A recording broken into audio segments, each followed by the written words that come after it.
네, 택시기사와 전 동거녀를 살해한 혐의를 받고 있는 이기영, 지난 4일 검찰로 송치됐습니다. 피해자와 유족에게 죄송하다면서도 얼굴 가리게 급급했던 모습 먼저 보고 오시죠.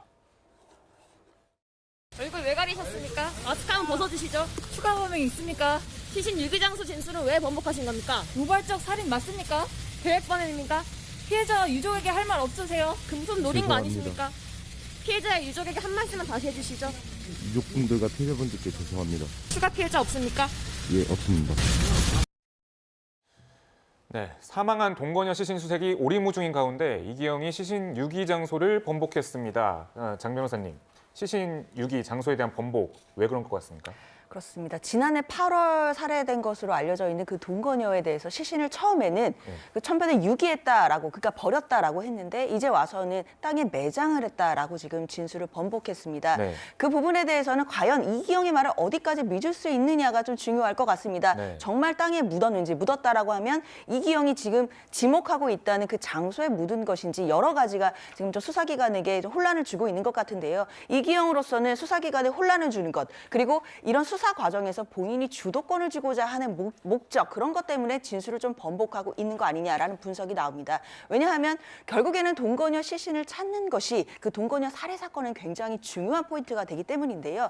만약에 시신을 찾지 못한다라고 한다면 동거녀 살해에 대해서는 극단적인 경우에는 이기영의 자백만 증거로 남아있게 됩니다. 네. 그러나 우리나라 형사법상에는 범인이 자백한 것만 가지고는 유죄로 판결할 수가 없거든요. 그럼 추가로 자백을 넘어서서 객관적인 물증이라든지 뭐 추가 진술이라든지 목격자라든지 증거들이 있어야 됩니다. 그런데 지금 상황에서 진술, 그러니까 본인이 한 자백만 있고 시신을 찾지 못하게 된다면 그 이른바 뭐 시신 없는 뭐 살해, 이런 범죄가 될 수도 있거든요. 그런 것을 노리고 아무래도 그런 수사 과정에서의 본인이 주도권을 쥐고 좀 수사기관들의 그 시신을 찾는 작업들을 혼란을 주려고 하는 그런 의도, 그런 의도가 좀 엿보인다라고 해야겠습니다. 네, 이기영은 직접 수색 현장에도 등장을 했는데요. 수사관들에게 둘러싸여 동거녀의 시신을 땅에 묻었던 당시 상황까지 설명을 했습니다. 직접 보시죠.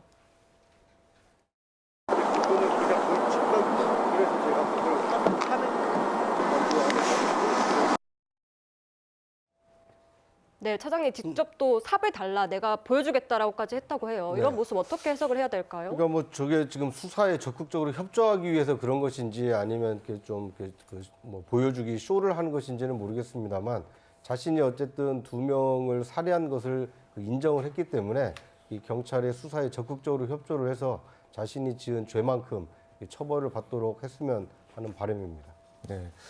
지금 현재 보면 시신 유실 가능성도 제기가 되고 있는 것 같습니다. 김 소장님, 현재 어떻게 보시나요? 그러니까 이게 전번에 이제 비가 많이 왔을 때 유실됐을 가능성이 있다고 얘기하는데 사실은 전문가는 이분이 리플리 증후군에 가깝다라고 얘기를 해요. 그러니까 뭐라고 얘기를 하냐면 경찰에 줄 수 있는 마지막 선물이다는 말을 했다는 거예요. 네. 이게 어떻게 보면 영화 같은 데서 이렇게 이 살인마들이 하는 그런 어떤 대사 같은 얘기인데 이런 얘기를 했다는 거는 어디서부터가 거짓말이고 어디가 이 사람의 어떤 진실인지 알 수 없다는 것이거든요. 네. 그래서 지금 뭐 본인은 더 이상의 어떤 추가적인 범죄가 없다라고 얘기를 하지만 사실 좀 더 수사를 해볼 필요는 있을 것 같은 그 정도의 어떤 사람 아닌가 이렇게 생각이 듭니다. 네, 변호사님 아까 전에 시신이 없으면 혐의를 입증하기 어렵다 이렇게도 말씀을 해주셨는데 앞으로 수사는 좀 어떻게 진행돼야 한다고 보십니까? 당연히 시신을 찾는 거에 좀 주력을 해야 될 것 같고요. 그다음에 시신을 만약에 못 찾게 될 가능성까지도 염두를 해서